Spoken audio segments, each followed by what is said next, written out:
16 বা 18 মাস পর নির্বাচন অনুষ্ঠিত হবে এমন কোনো সময়সীমা সরকার নির্ধারণ করেনি বলে জানিয়েছেন প্রধান উপদেষ্টার প্রেস সচিব শফিকুল আলম।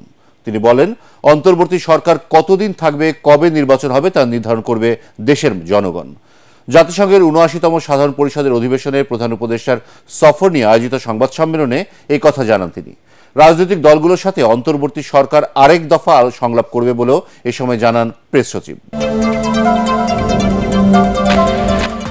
অভ্যন্তরীণ ও বহিঃশত্রুরা বাংলাদেশে যে অস্থিরতা সৃষ্টির ষড়যন্ত্র করছে তা গণবিপ্লবের চেতনায় ভেসে যাবে বলে মন্তব্য করেছেন বিএনপির স্থায়ী কমিটির সদস্য সালাউদ্দিন আহমেদ। তিনি বলেন, গণ অভ্যুত্থানে মানুষের মধ্যে যে নতুন আশার সঞ্চার হয়েছে তা পূরণ করতে হবে।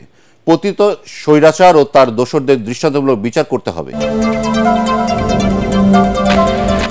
জেলা প্রশাসক পদ নিয়ে সচিবালয়ে হট্টগোলের ঘটনায় 17 উপসচিবের বিরুদ্ধে বিভাগীয় ব্যবস্থা নেওয়ার কথা জানিয়েছেন জনপ্রশাসন সচিব মোখলেসুর রহমান। সচিবালয়ে এক ব্রিফিংয়ে তিনি জানান, প্রশাসনের শৃঙ্খলা রক্ষার্থে কাউকে ছাড় দেওয়া হবে না। 3 কোটি টাকার ক্যাশ চেক দিয়ে ডিসির পদায়ন শীর্ষক সংবাদটি সঠিক নয় বলেও জানান তিনি। সংবিধানে এক ব্যক্তির হাতে সব ক্ষমতা দেওয়া হয়েছে বলে জানিয়েছেন জাতীয় পার্টির চেয়ারম্যান জিএম কাদের। সুশাসন প্রতিষ্ঠায় সংবিধানে ক্ষমতার ভারসাম্য নিশ্চিত করে সংশোধনের দাবি জানিয়েছেন তিনি। জাপা চেয়ারম্যান বলেন, রাজনীতি ও দল বাঁচাতে 2024 সালের নির্বাচনে অংশ নিতে বাধ্য হয়েছিল জাতীয় পার্টি। সাংবাদিক দম্পতি সাগর রুনি হত্যা মামলার তদন্ত থেকে র্যাবকে সরিয়ে দিয়েছে হাইকোর্ট।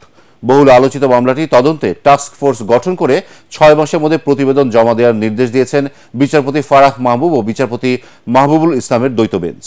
বিগত সরকারের সদিচ্ছার অভাবে প্রায় 1 যুগেও মামলাটির তদন্ত শেষ হয়নি বলে মন্তব্য করেছেন রুনির পরিবারের নিযুক্ত আইনজীবী।